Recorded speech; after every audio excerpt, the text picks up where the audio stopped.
Congratulations! You just sold your rental property.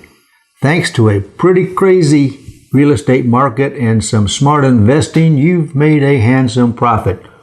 Hold on, don't start patting yourself on the back yet. Unless you take immediate steps, expect a pretty hefty tax bill from the IRS at the end of the year. It's called a capital gains tax. And that's what we're going to talk about over the next few minutes. Hello, my name is Charles Dutch with RE/MAX True Advantage. Yes, Virginia, there is a way to avoid paying tax on your property sale. It's called a 1031 property exchange. You get a pass. The IRS will be happy to settle up later. How much later? Years and years later. Maybe never.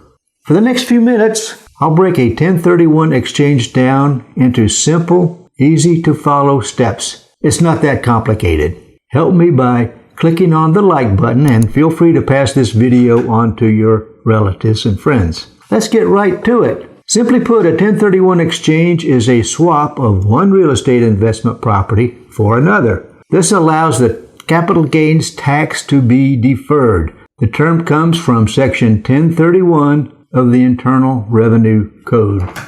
It's a great investment strategy. It's the old swap till you drop principle. Investors can do as many 1031 exchanges as they would like in their lifetime.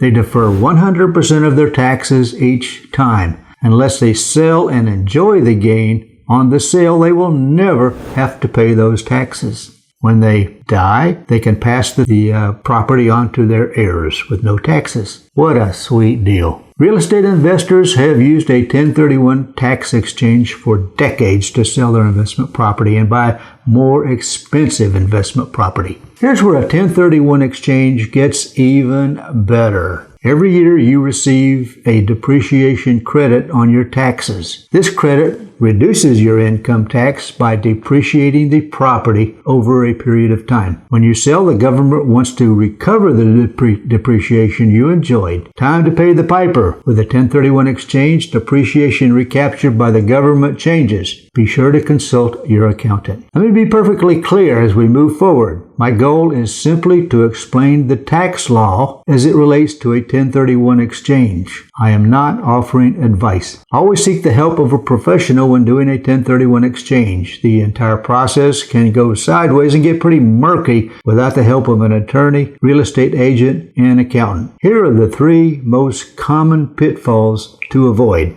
Mistake number one, not following the rules. The key words to a 1031 exchange are like property. In order to qualify, properties must be of like kind. For example, you can exchange a house, condo, or apartment for a house, condo, or apartment. There are certain other types of properties like a vacation home that may qualify, but it gets extremely complicated. For our purposes, we'll stick to like property examples. Mistake number two, exchange timeliness. The odds of finding the exact replacement property takes time. For this reason, a majority of exchanges are delayed. Here's where the 45-day rule applies. Within 45 days of the sale of your property, you can buy up to 3 properties. You must designate in writing the replacement properties. In some rare cases, it may be more than 3 properties. The second timeline concerns the actual closing on the replacement property. It's called the 180-day rule. You must close within 180 days of the sale of the old property. This timeline rule runs concurrently. For example, it takes 45 days to identify the new property, leaving 135 days left to close. Here's the workaround. Find a realtor familiar with 1031 exchanges. Start looking for replacement properties as soon as you decide to sell. Don't wait for the closing. Mistake number 3, identify the custodian or third-party intermediary. You must use this custodian to hold the cash after you sell the property. This intermediary or middleman will also be the one to distribute the funds. Here's where it gets a bit dicey.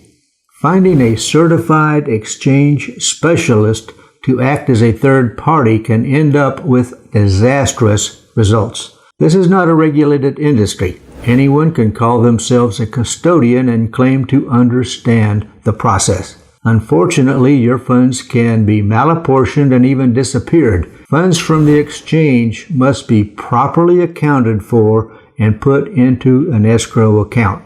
It's not unusual for an intermediary to have an attractive presence on the internet. They come across and they look good, they smell good. Unfortunately, this doesn't end up being the case. Make sure your intermediary is bonded with solid recommendations. Again, a good realtor and attorney who knows 1031 exchanges can help prevent you from making a mistake. The only exception where an intermediary is not required is when you do a dual closing on both properties at the same time.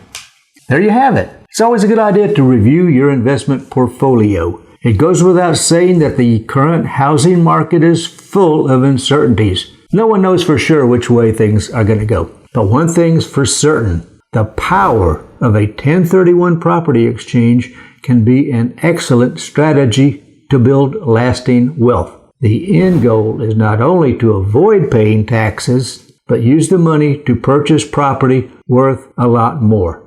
Be sure to contact me for a list of realtors in your area specializing in 1031 exchanges. Be safe, be well.